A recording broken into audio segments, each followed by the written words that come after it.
So I'm Tootie Tagerly. I'm here in San Francisco, and most people know me as a design leader. That was my career for 22 years. Went to Stanford, studied design, pre the design school, and I've worked at startups and design firms and big companies pretty much all throughout my corporate career. And as a designer, I know a lot about the value of white space. And white space is the space between the stuff on a page or on a screen. It's the blankness, it's the nothingness, it's the unknown. So if you look at something like this, which says silent listen, the main content is in black, the words, the letters, but the white space around it lets it breathe. It gives you a sense of hierarchy, it gives you a sense of focus. And I think all of you can think about examples of anti-white space, stuff that's all crammed together, maybe a little bit more like this, a little bit collagey with layers on top of layers.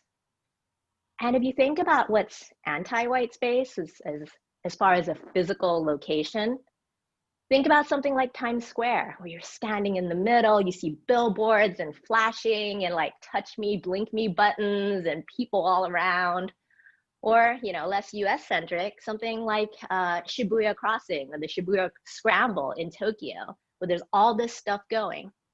And there's times where you might need this in your life, and there's times when that might be more default mode than anything else. So if we're talking about anti-white space in life, that was my life for most of my 43 years. I was super driven, ambitious in my career. I always had a 1, 3, 5-year plan. Of course, I was valedictorian of my high school, went to all the best colleges, went to like this job, this job, this job, this job, got promoted, got raises. That's what I wanted. I was climbing the career ladder so fiercely. And then in my personal life, met and married my college sweetheart.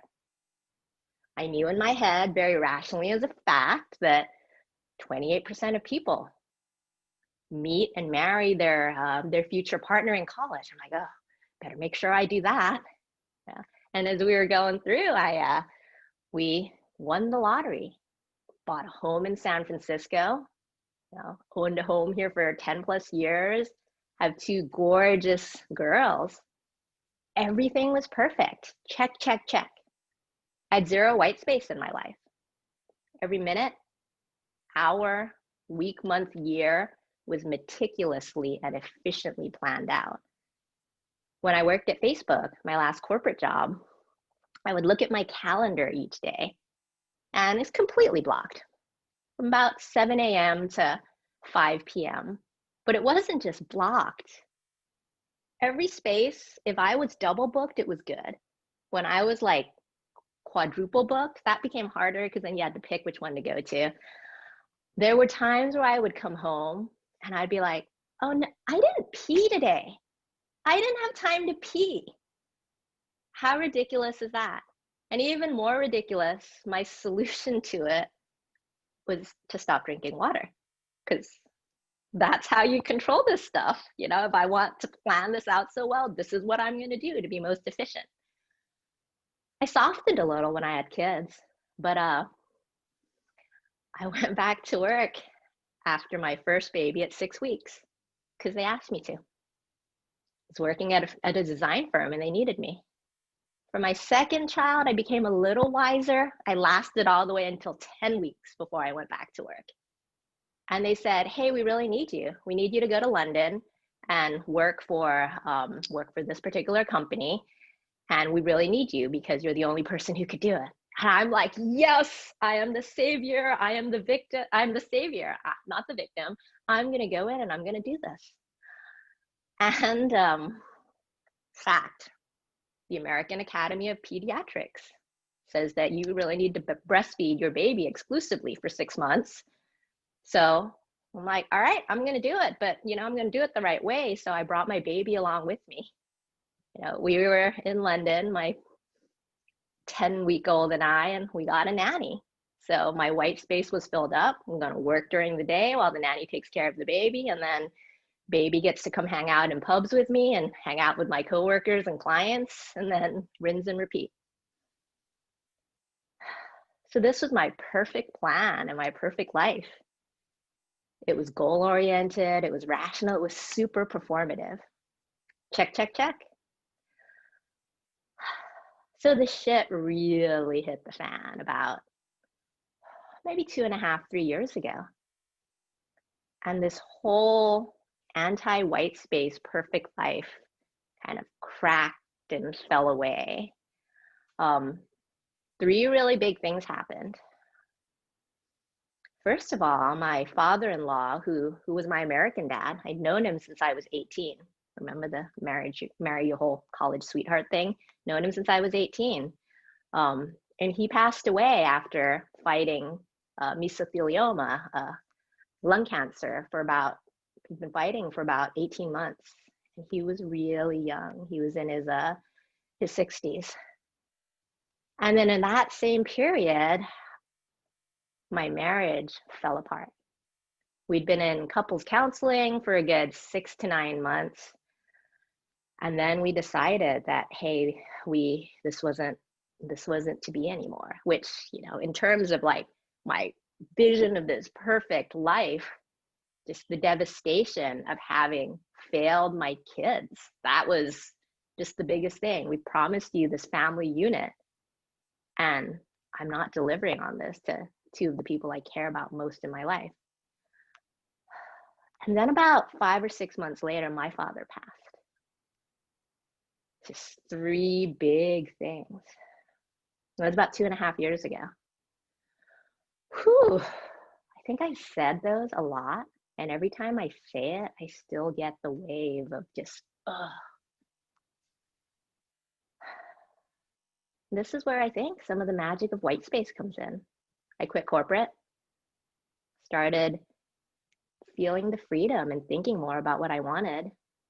I became a coach, and I started surrendering to the magic of white space.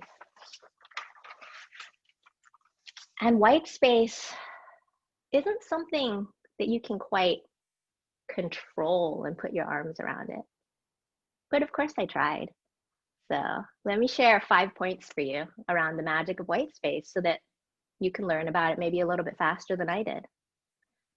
1, keep in mind I'm still in corporate mode. Schedule time for white space. One of my clients created personal values for himself. And one that resonates a lot is freedom of discipline. Like it or not, we live in a world of schedules and things that other people have. So rather than leaving white space to chance, block the time in your calendars. I know people, wonderful coaches, who take Mondays and Fridays off. If that doesn't work, at least a 3 or 4 hour block of space with nothing planned for it. Use the calendar as your friend, as your tool. You schedule time for it. Even scheduling time for nothing, as paradoxical as it might seem, magic will happen there. All right, so you've got the time. What do you do with it? 2, watch your energy. When you have this time and you're doing nothing, what's hard versus what feels easy? And that's going to be different for every single person. As you go in, if you want to eat something, if you want to bake a cake, if you want to make a pie, if you want to dance, if you want to sew, crochet, or if you want to just freaking go binge watch, go do it. Do what feels easy. If it's hard, if there's a compunction of I should do it, that unction of I should, don't do it. See what gets you into the flow state. 3, create, don't consume. I got paradoxes. I said, go binge watch TV, but do some of it. In addition to spending your time in flow state, start generating, make volumes of stuff. A large part of the design process where, I did this professionally, creating the future of whatevers for lots of different global brands, part of the design process is divergence and convergence. Divergence is creating, making, dreaming 10, 15, 50, 100, 200 ideas. They're all gonna kind of be crap. And that's okay.